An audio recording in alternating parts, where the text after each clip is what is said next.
Lideri i opozitës Ali Berisha është paraqitur në SPAK për të dëshmuar mbi denoncimin kundër gjyqtares Irena Gjoka, e cila rezulton e dënuar dhe dëbuar nga Greqia për falsifikim. Edhe pse provat kundër gjyqtares Gjoka janë publike, SPAK ka thirrur Berishën mbi hetimin e nisur nga kjo prokurori, pas kallëzimit të bërë nga Gjoka, për pyetjen e ngritur për një bisedë mes saj dhe Alket Hysenit për 500.000 euro, që do të favorizonin Mirel Mërtirin. Këtu u thirra me urdhër me firmë të Altin Troplinit. Altin Troplini ishte shumë i shqetësuar sepse unë kam pyetur Irenën me 5 mbiemra nëse i shqetësuar gjerë në palc Altin Troplini që po shtonte një gotë verë me pojen e kishte në zyrë. A keti ndonjë bisedë me Alket Hysenin në cilën flitet për 500.000 euro për rishfet për të hequr nga klasifikimi si grup kriminal, apo e ke me Mirel Mërtirin? Tani këte Irena me 5 mbiemra e ka marrë si fyrje. Berisha denoncoi se kjo padi është bërë nga Edi Rama dhe Altin Troplini, pasi sipas tij Irena Gjoka ka edhe lidhje familjare me kryeministrin.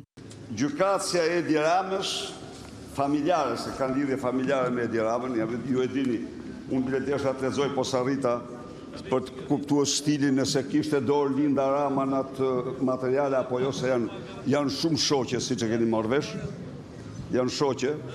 Ndërsa SPAK veproi në korekord pas padis Irena Gjokës, Berisha renditi në mënyrë kronologjike se si i gjithë shteti u vu në dispozicion për mbrojtjen e Irena Gjokës. Edhe pse ekzistonin prova për falsifikimet dhe dënimet e gjyqtares, institucionet nuk vepruan dhe KLGJ mori në mbrojtje në vend të shkarkimit të menjëhershëm. Irena Gjoka, e cila ka në CV-n e saj një seri veprash penale të rënda, një mashtruese ordinere, një gënjeshtare në formularin e dekriminalizimit, një gjykatëse që do të shkonte në burg dhe jo në gjykatë për shkak se është dënuar me burg, ndjehet e fyrë se unë i bëj një pyetje publike. Nuk është kjo çështje se Irena dhe Dumani janë si tenxherja dhe kasapi, kapaku. Janë si binjak siamez në moral dhe në çdo gjë. Por këtu është problemi i një sistemi të ngritur nga Edi Rama dhe të keq përdorur në shkallën më ekstreme. E kuptoni ju edhe një herë. Irena me 5 mbiemra, me dënime, me zbime, me mashtrime delinkuente. Konsideron fyrje pyetjen që unë i bëj dhe në vend se të përgjigjet me urdhër të Edi Ramës dhe të Altin Troplinit, bën kallëzim penal, kallëzim ndaj meje. Kryedemokrati bëri një tjetër denoncim se si pushteti ka kapur të gjitha institucionet e drejtësisë. Nga dera e SPAK u shpreh se drejtuesja e Byros Kombëtare të Hetimit Aida Hajnaj raportonte periodikisht te Ardi Veliu. A e dini ju që ajo Hania, si quaja Aida, po e kam gabim, e BKH-s, po thuaj çdo ditë në 6 të mëngjesit, i raportonte kujt thoni ju? Ardi Veliu, spionit e Edi Ramës.